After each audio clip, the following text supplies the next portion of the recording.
Horror कहानियां थी। चुड़ैल पार्ट 1। ऊंची ऊंची पहाड़ियों और घने जंगल से घिरा हुआ भैरवगढ़ गांव काली पहाड़ी के ठीक पीछे था। काली पहाड़ी यानी मौत का घर। भैरवगढ़ गांव तक पहुंचने का रास्ता बेहद दुर्गम था। लगभग 24 घंटे घने तूफान और तेज हवाओं की वजह से वहां के वीराने माहौल की कहानियां लोगों के दिलों को दहला देती थी। ऐसे बहुत कम लोग थे जो भैरवगढ़ गांव तक जाने की हिम्मत करते थे। लोगों का कहना था कि इस गांव के आसपास बुरी आत्माओं का साया मंडराता है।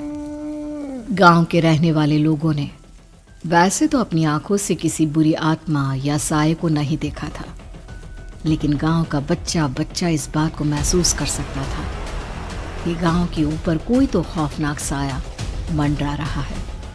और उसकी वजह ये थी कि उस गांव में जैसे ही कोई लड़का 18 साल का होता, उसके 18वें जन्मदिन की रात ठीक 12 बजे अकस्मात उसकी मौत हो जाती।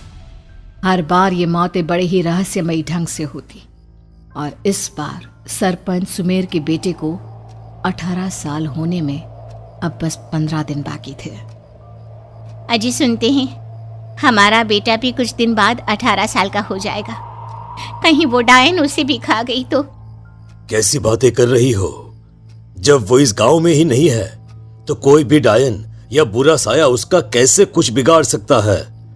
उसे कुछ नहीं होगा। हाँ जानती हूँ, आपने उसे पढ़ाई के बहाने इस गांव से बाहर निकाल शहर भेज दिया है, लेकिन ये भी तो सच है ना कि वो बार बार यहाँ आने की जिद करता रहता है। वो चाहे कितनी भी जिद कर ले जानकी, पर मैं उसे इस गांव में कभी वापस नहीं आने दूंगा। मैं नहीं चाहता कि गांव के दूसरे लड़कों की तरह मेरे बेटे की भी अजीबोगरीब ढंग से मौत हो जाए। कभी कभी तो लगता है कि हम सब गांव वालों को हिम्मत करके अपने गांव को इस बुरी आत्मा से छुड़वा लेना चाहिए। लेकिन कौन जानता है आखिर वो खतरनाक साया किसका है? वो काली आत्मा कौन है जो रातों रात हमारे गांव के लड़कों को निगल जाती है?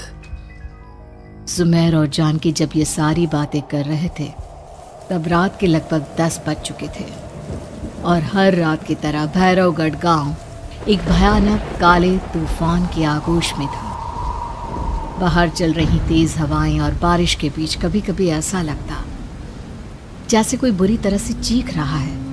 किसी के तड़पने और चीखने की आवाजें गांव के कानों में बार बार टकराती, पर वहां रहने वाले किसी भी औरत या आदमी के अंदर इतना साहस नहीं था कि वो अपने घर से बाहर कदम रख के उन आवाजों तक पहुंच सके। सो जाओ जानकी और घर के खिड़की दरवाजे कसकर बंद कर दो। अब जानकी सब खिड़कियां ठीक से बंद करने ही लगती है कि तभी उसे अपने घर के दरवाजे पर जोर जोर से खटखटाने की आवाजें सुनाई देती है। इन आवाजों को सुनकर जानकी और सुमेर के चेहरे डर से पीले और हाथ पैर ठंडे पड़ जाते हैं। जानकी, जानकी, इतनी रात कौन होगा? पता नहीं, ऐसा लग रहा है कोई बुरी तरह से दरवाजा खटखटा रहा है। अरे हाँ, पर किसी की आवाज भी तो नहीं आ रही। क्या करूं? दरवाजा खोल लूं या नहीं? कहीं ऐसा ना हो कि किसी को हमारी मदद की जरूरत हो। लड़खड़ाते कदमों से सुमेर दरवाजे के करीब जाता है और अपने कान को दरवाजे पर रख धीरे से आवाज देते हुए पूछता है, कौन कौन है? कौन है वहां? तभी एक बेहद डराने वाली आवाज उसके कानों से टकराती है। दरवाजा खोलो, दरवाजा खोलो, वरना आज की रात इस गांव में कोई जिंदा नहीं बचेगा। मैं जानती हूँ तुम्हारा बेटा 18 साल का होने वाला है। अगर उसकी जान की जरा भी परवाह है तो दरवाजा खोल दो। इस आवाज को सुनते ही सुमेर घबरा कर पीछे हट जाता है और जानकी को पूरी बात बताता है। कहीं वो डायन हमारे घर तक तो नहीं पहुंच गई? अब हम क्या करेंगे? मुझे दरवाजा खोलना ही होगा जानकी। मेरे पास अब कोई रास्ता नहीं है। इतना कहकर सुमेर डर से अपनी दोनों आंखें कसकर बंद करता है और कांपते हाथों के साथ झटके से दरवाजा खोल देता है। तभी किसी के जोर से हंसने की आवाज सुमेर और जानकी को सुनाई देती है। उस आवाज को सुन दोनों दरवाजे की तरफ देखते हैं और सामने अपने बेटे राहुल को खड़ा देख दंग रह जाते हैं। राहुल के हाथ में उसका मोबाइल होता है जिसमें से वो आवाज बज रही थी। ये क्या मजाक है? और तू यहाँ, तुझे मना किया था ना गांव में आने को, समझ में नहीं आता क्या? 18 साल का होने वाला है तू। माँ, आप लोग भी पता नहीं किन अंधविश्वास भरी बातों पर भरोसा करते हैं। क्या क्या मैं अपने घर नहीं आ सकता? आप लोगों से नहीं मिल सकता?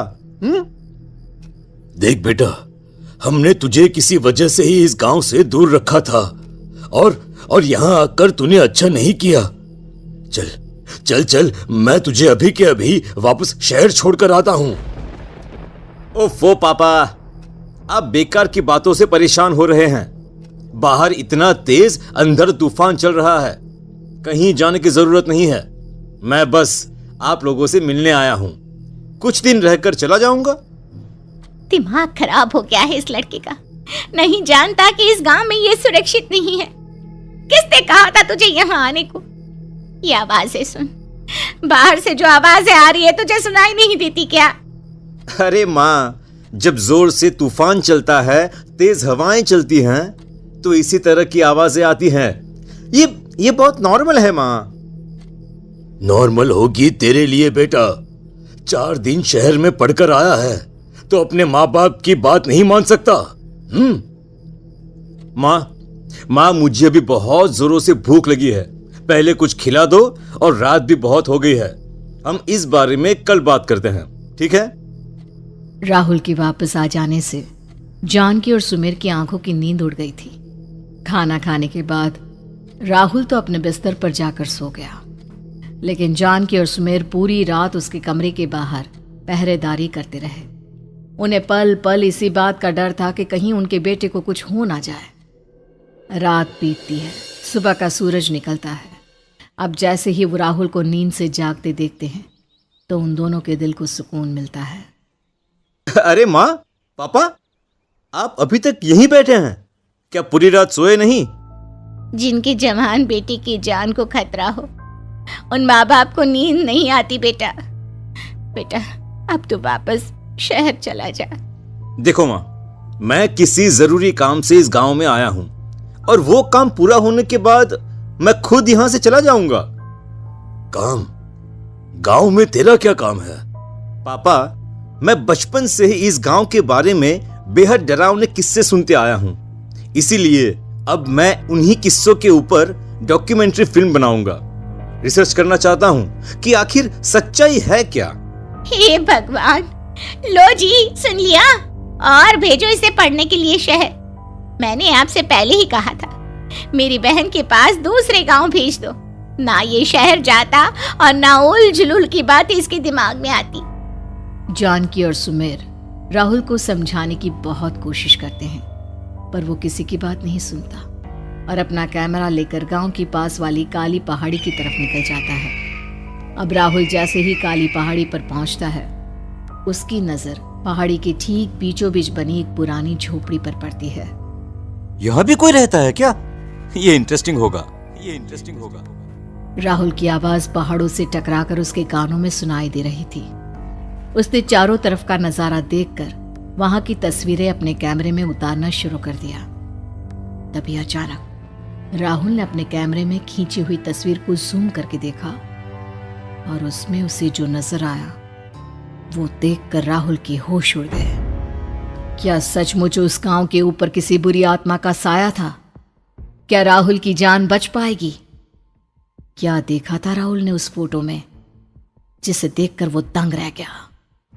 इन सवालों के जवाब जानने के लिए देखिए इस कहानी का अगला भाग।